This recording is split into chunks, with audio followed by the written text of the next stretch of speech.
Hey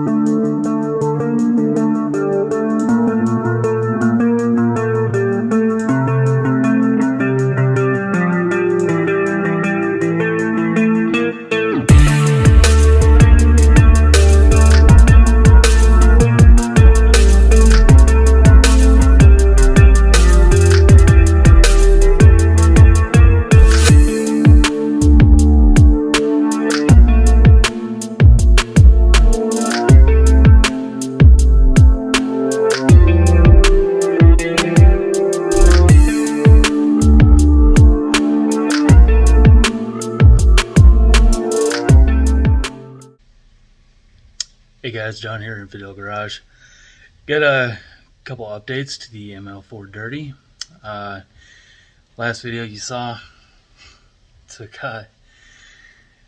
Jake out to the junkyard. We got a couple of items for his 2000 ML430, and I also grabbed a couple of mine.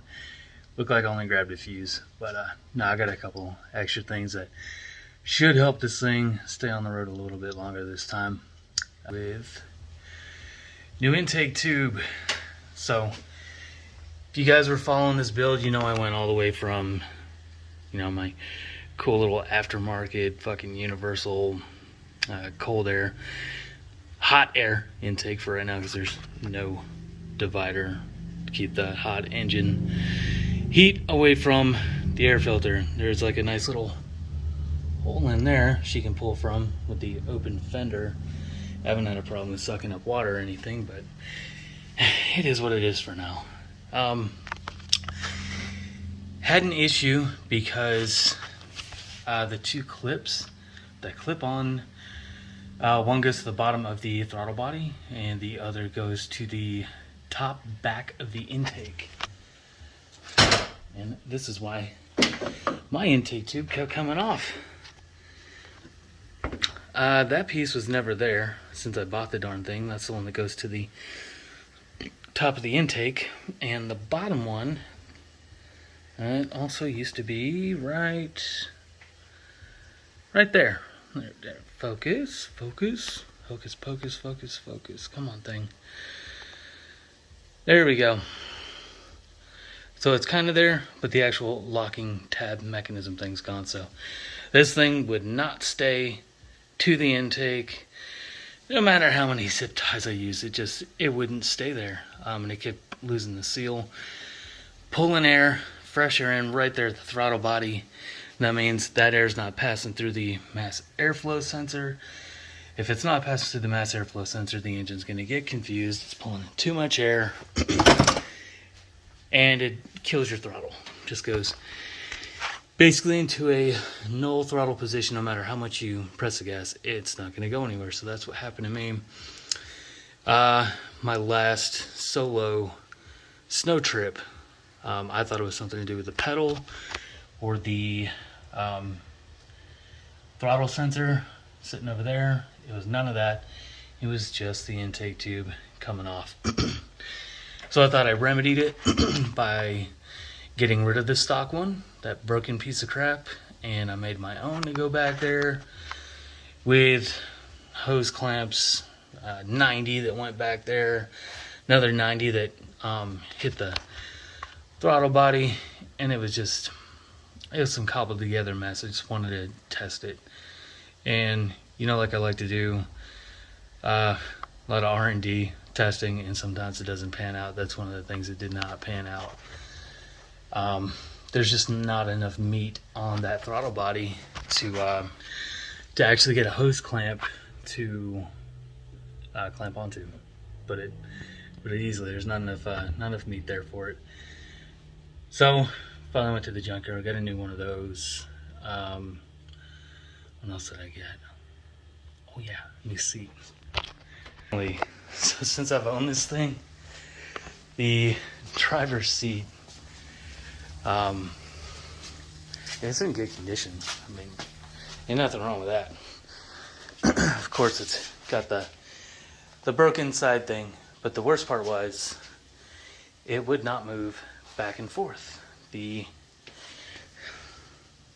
one we got here would not work. You could hear the motor click, I pulled the motor out. The motor worked. Reinstalled it in there. Wouldn't work. The tracks were clean. The tracks I cleaned. Put it that way. I cleaned the tracks. Somebody lost some, let's call it fake hair. Some wig. Lost some wig in the damn C-track, and I don't know what it did to it, but even after pulling all that out, the motor wasn't burned up. It still just wouldn't work. So as Jake's carrying the tools and his backpack full of little stuff, I was carrying a new seat. And of course the ML we found was straight in the very back corner. This seat ain't light. So I had this thing on top of my head carrying all the way. I had to pick and pull. Was it worth it? Hell yeah. I'm gonna have to put my seat bottom on there. That's no big issue. This one's just torn there. Otherwise it's in good condition, and the best part, how do you say that? The cleated on resistance, some shit like that. Oh no, it's late. Oh really? I was gonna show them that it worked. And you do this to me? Take my word for it. It works. My battery's probably dead again. So that's awesome. That works. I just gotta bolt it back in. But when I took it out, I noticed something that wasn't in the ML that I pulled it from.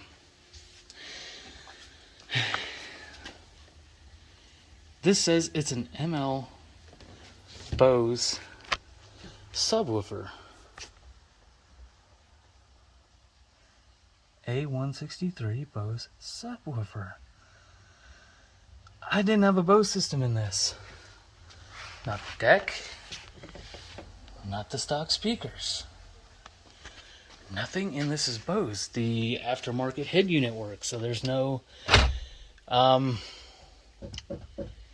do you call that shit? There's no amplifier with the not coax, fiber optics. There's no fiber optic wires.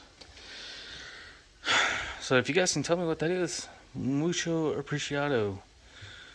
And no, I didn't clean up to stage anything for you guys. This is how this thing normally looks. There's just crap everywhere. But yeah, I'm gonna vacuum it up, clean it up. I might pop this thing open just to take a look at it because I'm curious before I bolt the seat down. Well, we went and looked it up on the Googles. Turns out this thing is a 5 1/4 inch subwoofer. Yeah, it's actually a subwoofer. I don't agree with that definition. It's a it's an additional speaker that's under your seat, and may only play in the lower frequency ranges, but 5 1/4 inch, and that ain't a sub. That's just as big as these front door speakers. I'm not getting any bass out of that. That's why I've got a 12 in the back for real bass. But yeah, that's what that is. Got it figured out. So thought I'd go ahead and toss that in the video since it's taken me a couple days to go ahead and post it. But no reason for a separate video to tell you guys what that thing is. You may have one, you may not.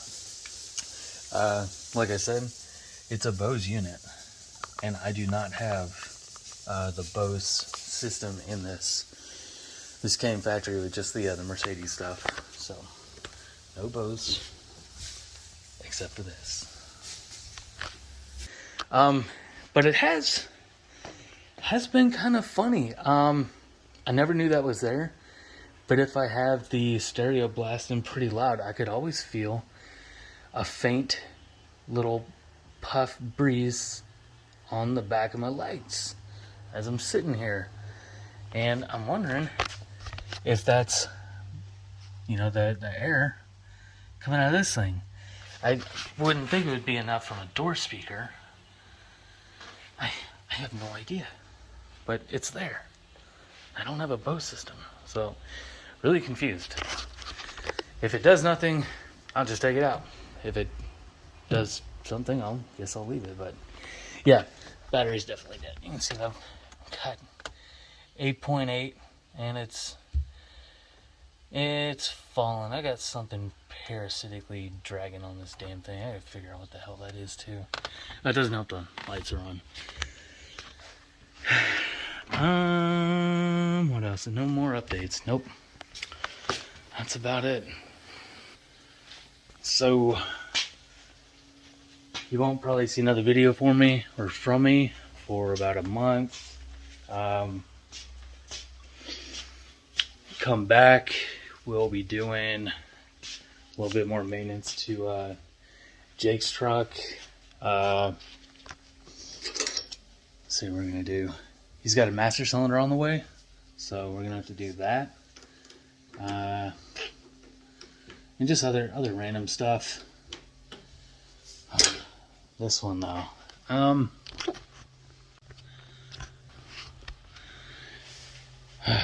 yeah, just gotta refill it with coolant because I'm gonna get the intake tube in there. I like to pull this out of the way. The only line I take off is the heater hose right there, and then pull this overfill drain out. Take the two nuts off and just kick it over to the side, and then I'm able to access everything I need to get this intake tube in and out. And it's not easy. That's why the old one's broke. Somebody got pissed off and slammed it in there, like I was kind of tempted to with this one. But they're kind of hard to find, especially undamaged. So if you're doing that job, take your time. There really is no secret to it.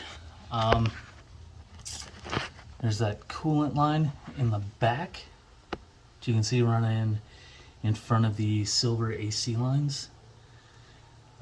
Just push that up out of the way. I hang it on the bracket that the back tab of this reservoir sits in. So pull it up out of the way. That's really all I can explain. It's too much hassle to try and put a camera in it. Just be gentle with it. Take your time, and you won't break anything. It's not a good design. What I'd love to do one day, if possible, is get a throttle body out and actually just TIG weld an aluminum 90 on it and never have this problem again. That would be freaking tits.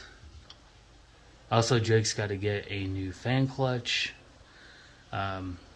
We're cleaning his engine bay, and the fan from this position here is turning clockwise, right?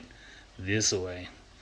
I hit it with the pressure washer, just accidentally going from somewhere over here to there.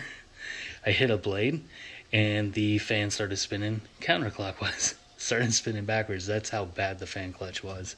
You literally hold the fan with your hand, rev the engine, and the fan speed never picked up at all. That's why he's running just a smidge warm. So if you've got that problem, give your fan clutch a check. That's definitely an option. That could be something. If you're staring under my hood and you're wondering what this guy is, that is my winch controller for my winch, which is not there. It's down there. But that's for a future project. This bumper's coming off. It's going to be for sale because I'm going to have to build a new one to go with a new design. So look forward to that, and we'll get back to you later.